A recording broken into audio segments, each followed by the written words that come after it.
Welcome back. So for those who don't know me, I love dinosaurs. And how could I not? It's truly a wonder that these animals lived millions and millions of years ago on this very planet. Especially because there aren't a lot of things on this earth like them nowadays. Dinosaurs came in all shapes, sizes, and even personalities. From the mighty Tyrannosaurus rex, to the majestic Brachiosaurus, to the minuscule Procambiscus compies.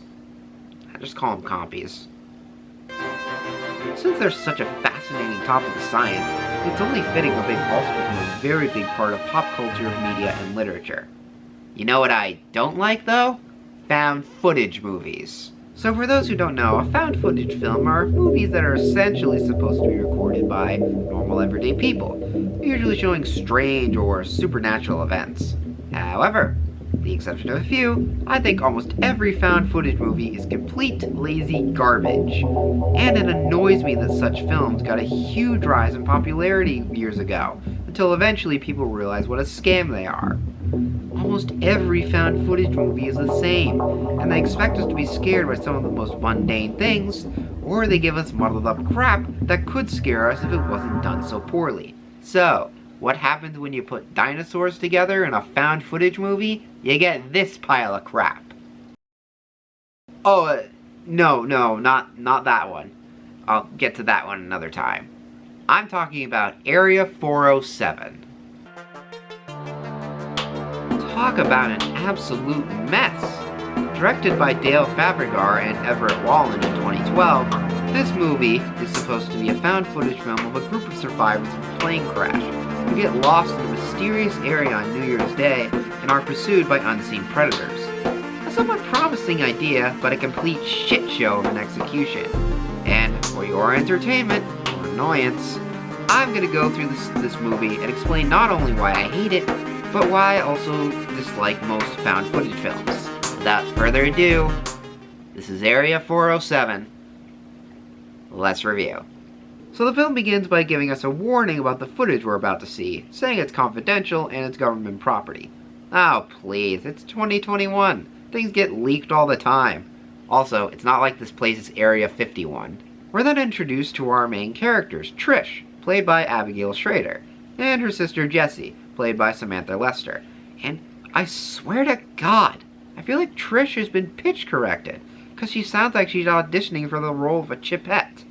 Why would I do that if I could just use yours? Yes, take off, my favorite part. Finally. It's just like a roller coaster. We're over here!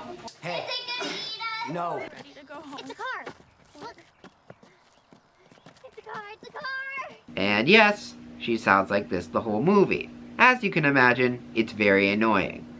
I mean, wouldn't you be annoyed if I sounded like this during the entire review? Try listening to it for an hour and a half.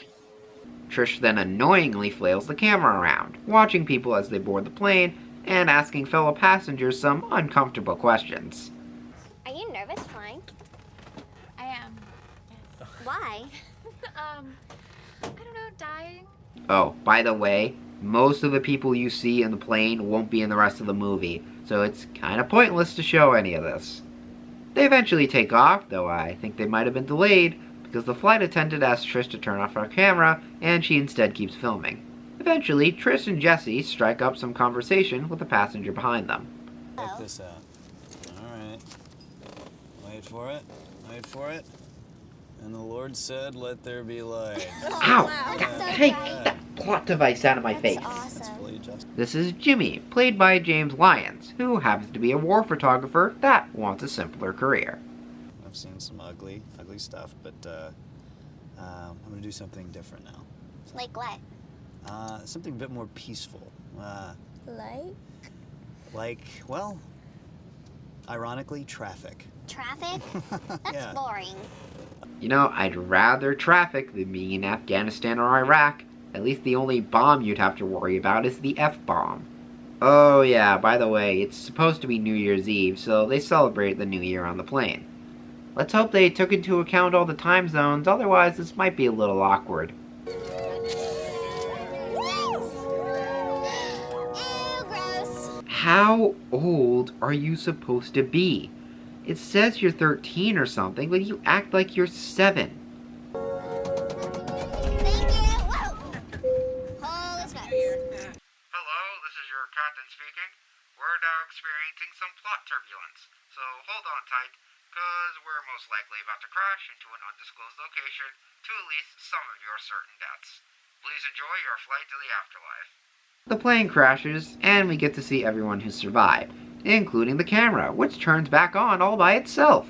Oh, how convenient! And now we get to 2 reasons why I hate found footage films. The first, they all are usually filled with absolutely nothing. What do I mean by this? I mean that in so many found footage films, they fill it up with nothing but empty space and unnecessarily dialogue or activities. In this film's case, it's filled with excessive talking and arguing, none of which leads to anything or has any significance to anything going on around them. It's just non-stop bickering and bickering and bickering to just fill a movie's runtime. The second thing is, not even the most indecent human being would film some of the things they film, nor would they film them at the angles they do. From Trish being sick and injured to a guy grieving over the loss of his wife, no one would film this, even if it was just to be kept private. It's awful, uncomfortable, and inhumane, and not in the way that would scare somebody. And, by the way, you can't argue that they need to keep the camera on in order for them to get light, because a camera does not need to record in order to give off light. Eventually, after scenes of nothing, where the only significant thing that happens is that we meet this movie's jerk, Charlie, played by Brandon Patrick Connor, the group hears some noises in the distance. Oh my god. What the hell is that? Hello? Hello? Hey! Hello? Alright, I don't think it's the best idea when you hear someone screaming in terror, followed by a sound that's clearly an animal, to then shout, hello. Then again, it might just be a group of people playing a joke. We'll never know, because the camera is pointed to the group of people with us instead of where the noises are coming from. It's most likely just survivors from the same crash we are, or if it's not, it's somebody who can help us. Follow our voices! I mean, you're clearly screaming bloody murder, which means you're okay, and won't lead anything dangerous towards us. Or heard of coyotes. That was not a coyote. Coyote. That was not a coyote. I agree. There's no way it's a Cody. Say your name. Can you say your name for me? Can you repeat that? All we heard is grrrg. Seriously, how can you not tell that that thing in the distance is clearly not human? No human being makes those sounds. Hello? Hello? Anybody home? After at least 3 more minutes of this nonsense, a new cast member appears. This is Tom, played by Ken Garcia, who just lost his wife. What a perfect time to film him in his misery. I got my camera. I get my camera? Yeah, Charlie, I got my camera. It has an extra light on it. Look at that, look at that, Oh my god, look the at light that. works! Well, hold on. Jesse has the exact same model as Jimmy, including the same light attachment. Yet, in an earlier scene, Trish and Jesse were absolutely amazed by Jimmy's camera setup, implying that it was a much better model than theirs. Did this movie even read its own... Oh, right. They couldn't. I'll explain that later. Eventually, the flight attendant Lois goes and gets everyone food. And I do mean everyone. You have some? One of the characters named Laura, played by Melanie Munt, or Lyons, I guess she goes by a couple last names, reveals that she's an air marshal. Anyway, I started blasting. Bang! Bang! Well, I don't see so good, so I missed. She and Jimmy go to look and see what happened, but the creature has already escaped. How it got away so quickly, and frankly how it showed up without anyone noticing, is anyone's guess. They see that Lois has been left behind. Why are they filming that? Everyone then goes into another frenzy about what is going on. What did you see when you were back there? Ethan, what did you see? I don't know. It was big. It was, We gotta get the hell out of here. It was big. That's really all you can give us. It was big. That doesn't exactly narrow things down, you know. I mean, Rosie O'Donnell is big, but she wouldn't do what was done to Lois. She wouldn't even leave a body. Listen to me, we're sitting ducks if we stay here. Did Charlie just say they were shitting ducks? Listen to me, we're sitting ducks. Not gonna lie, I kind of wish that was what this movie was about. Oh no, the Big is back. They could probably smell the blood on you guys. Which is obviously fake, because nobody would be as active as you all are with the amount of blood you've apparently lost. And the blood would be dried by now.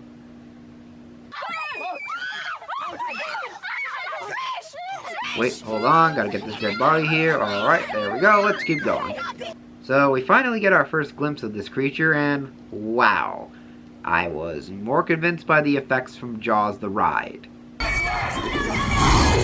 And what's with the running motion by the window? Are these things related to Speedy Gonzales? Now that they're relatively safe, I think it's time to address another issue with this particular film. Remember when I mentioned earlier that they couldn't really go by their script? Well, that's because this movie was apparently shot within 5 days, and they didn't have a script. So, in other words, everything was ad-libbed. It's not that films can't be ad-libbed. It is possible. A good example of this is Full Metal Jacket. R. Lee Ermey ad-libbed all his lines, and the script was written around it. It definitely helped this film because R. Lee Ermey's character was unquestionably the most entertaining part of the film. There are a few key points to this though. 1. R. Lee Ermey was a former drill sergeant, which meant he knew how to act like a drill sergeant, and he knew what they could have said or done. 2. In all of R. Lee Ermey's scenes, he's the one that generally does all the talking, which makes it easier for the actors to adapt around what he does and says. 3. R. Lee Ermey was the only character that ad-libbed during the entire movie, and he wasn't in the entire movie, which meant the rest was planned out and scripted. 4. Though Ermey's lines were improvised, he and the other actors were still most likely given a lot of direction as to how the scene was supposed to go. This movie provides nothing like that, which makes everyone's already annoying dialogue sloppy, repetitive, and boring. It also makes it inconsistent because the actors will most likely forget about points that happened earlier in the film and ignore it. This isn't whose line is it anyway. This is why you need a script for your film. As they talk and rest, they eventually notice an army box, which is just lying on the floor behind them, in plain sight. As they search through it, they find flashlights and a walkie-talkie, but the walkie-talkie doesn't work, so it's entirely pointless to have in this film to begin with. Also conveniently, a car shows up, and they just stay by the house while the driver speaks to them in the distance. Why are they not walking towards it?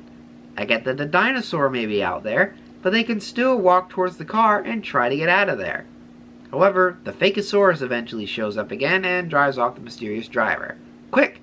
Everyone better get back into the safety of the house! Go!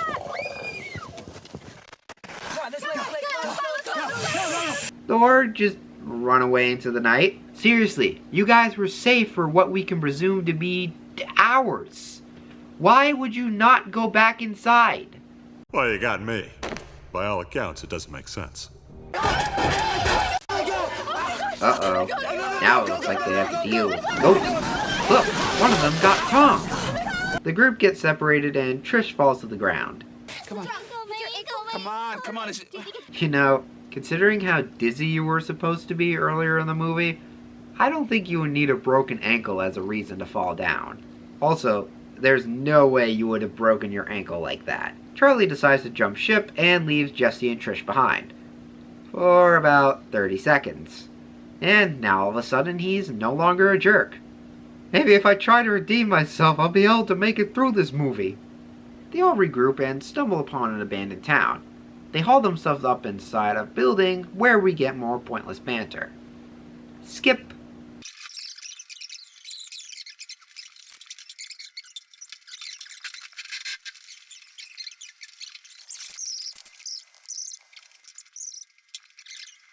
stumble upon a radio and manage to get in contact with someone. The woman on the other end says that she can send a team for them, but they have to go back to the plane and shoot a flare so that they can get their location. And the group all agreed that they should head out. Not a great plan. You know, here's a crazy idea. Why not stay until morning? One of the reasons this thing is able to get to you is because it's dark out and you can't see it. So wouldn't it be safer to move during the day when you can see it better? Plus, the woman mentioned that if they don't send a flare, it will take longer for the team to find them, which implies that the team is going to look for them regardless. On top of that, the dino didn't get in when you were at the shack earlier, and you didn't fortify it like you did here, so the dinosaur most likely won't get to you. No? Fine, enjoy your death. Ay, esta mujer está completamente loca. Casada por 10 años y todos los años se pone peor y peor y peor de la cabeza. Eventually, Charlie stops to take a leak, and Jimmy has a few things to get out himself. You're not looking so good, man. Oh my god, Jimmy. Jimmy! Oh my god! Oh my god! Jimmy, what is that? Wow. Where do I even begin with this? So, the way this scene is played out, it almost looks like Jimmy threw up the eggs. He didn't, of course, but it's so stupidly done you would get that impression. Then we have the eggs. Granted, we don't know what dinosaur eggs actually look like in terms of color, but I'm pretty sure they didn't appear alien green. Also, why does no one have any peripheral vision in this movie? This is like the 4th time something has magically appeared in front of them. I'm shocked we haven't seen a crew member sneak in under the camera to place props in. Charlie is then off-screen to death, and the rest of the group run like hell, finding the car they saw earlier. Land of conveniences. They go for a bit, but the dino attacks, somehow not breaking through the glass. Oh my god, I hit something! What was that? Oh my god! What was that? I don't know, I didn't see anything! I didn't see anything! Why do they keep saying they don't see it? I can understand if they don't know it's a dinosaur, but it's apparently right in front of them a lot. It'd be pretty damn hard not to tell what it was. We stay in here, we're sitting ducks. The car is still running. I'm gonna make a run for it. What? No! You can't run it! No! Shut up. The dinosaur didn't damage the Make a run car. for it. See how far. From this car, and try to get it started if you can. I'm pretty sure the car is still running. All right, look, just whatever you do, don't forget my camera. No. Right? No! The car still works. Jimmy, do it! No, Jimmy! The car still works. I'm going after him! No, you can't! No! Jimmy, what are you doing? Get back in the truck! Dumbass! So, Jesse takes the wheel and drives off. They hit a little something along the way. Where's Laura? I hit Laura! They eventually make it to the plane, and Jimmy volunteers to find the flare. He succeeds! In dying.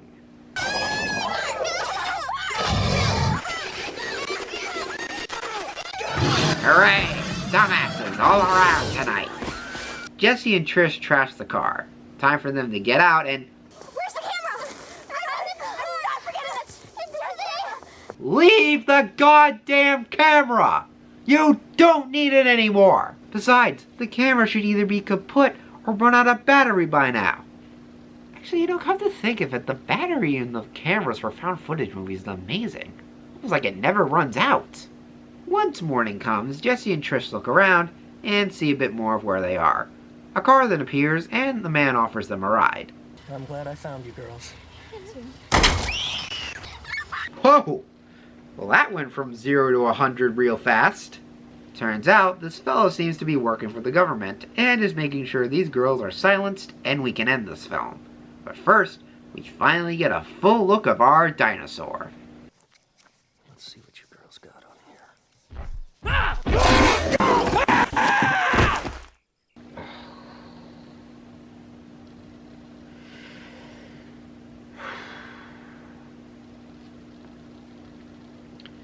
Where do I even begin?